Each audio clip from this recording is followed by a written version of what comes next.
From the historic Old State Capitol in Springfield, Illinois, this is the U.S. Senate candidates' radio debate. Our candidates are Democratic State Senator Barack Obama and Republican former Ambassador Alan Keyes. I'm Jim Anderson of the Illinois Radio Network, and I will be joined in questioning the candidates by Craig Dellimore, political editor of WBBM News Radio in Chicago, and Mike Flannery, political reporter for Channel 2 in Chicago. Craig, tell us the rules. Well, Mike Flannery, Jim Anderson, and I will ask questions that we've chosen for this debate. We may also follow up. There are no set time limits for the answers. We hope that that will allow for more of a discussion of the issues, but we also want the two candidates to say what they have to say and no more. If a candidate is not answering the question or repeatedly plowing the same patch of rhetorical turf, we do reserve the right to nudge things along.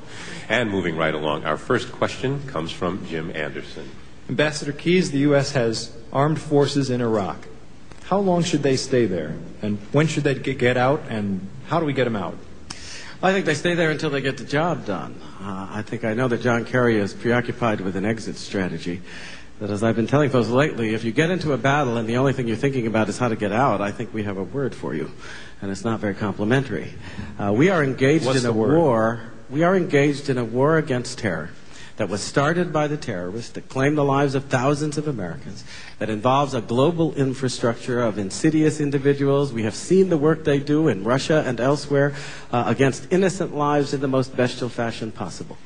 To fight that war, as I learned in my experience when I was on the National Security Council staff, working directly on the problem of terrorism, it is not sufficient to have rhetoric. It's not sufficient to react after the fact. You have got to preemptively move against their bases, against their sources of supply, against their training camps, against the states that provide them with safe haven and infrastructure. If you do not, then they will simply prepare for further attacks. And in a world where we have weapons of mass destruction, it's not good enough to say that, well, if there's a 50% chance that they could use them, I will act.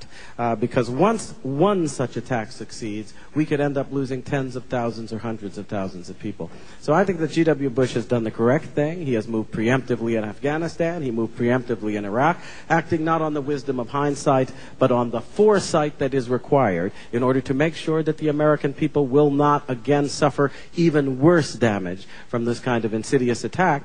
And I think we ought to stay there until our national security purposes are served. One point. We ought to understand that the national security objective is different than the political objective. It is up to the people of Iraq, and we can work with other countries internationally to help them establish a regime that will be more respectful of human rights, that will never again become a base for terror or involved in the infrastructure of terror. But our main objective, in which we have to act whether we have cooperation or not, is to defend the security and lives of our people. Senator Obama, you were against the war, no doubt about it, before the war began. But now you're in favor of keeping troops there. How long? Well, let me first of all say thank you for hosting this debate. Ambassador Keyes and I agree on one thing, and that is that the war on terror has to be vigorously fought. Where we part company is how to fight it, because I think Afghanistan, in fact, was not a preemptive war. It was a war launched directly against those who were responsible for 9/11. Iraq was a preemptive war based on faulty evidence.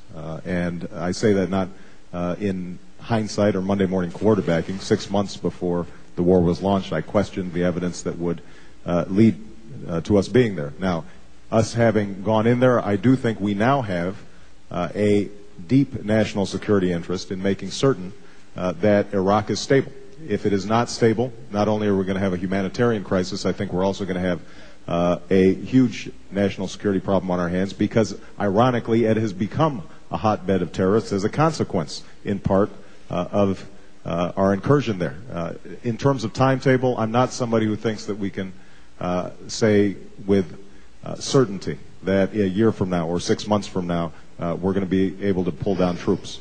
I think that we have to do three things. Number one, we have to rapidly advance the speed with which we're training Iraqi troops and security forces so that they can stabilize the country, and that's going to require our help.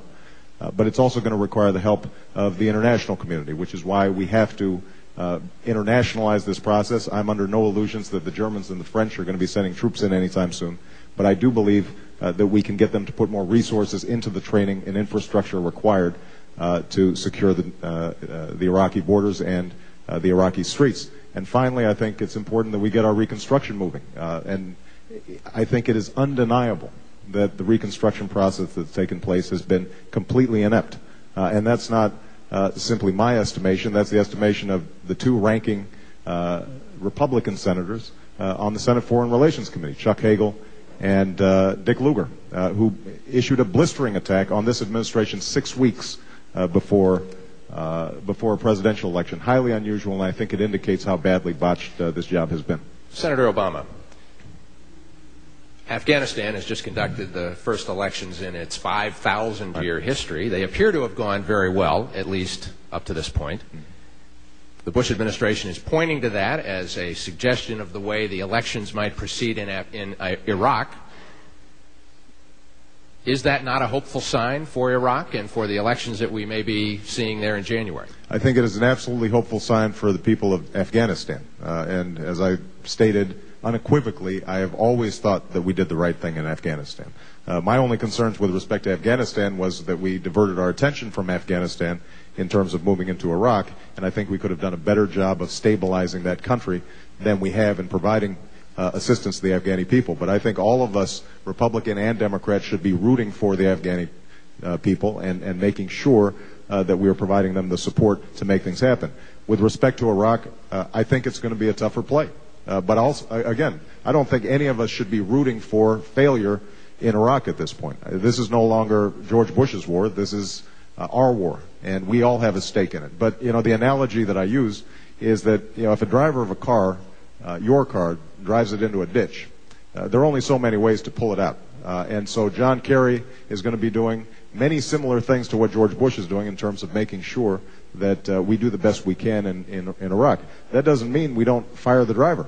And it doesn't mean that we don't examine carefully what led us to be in this ditch in the first place. I think it was a bad strategic blunder, and as I said, that's not simply my estimation. That's the estimation of a number of Republicans.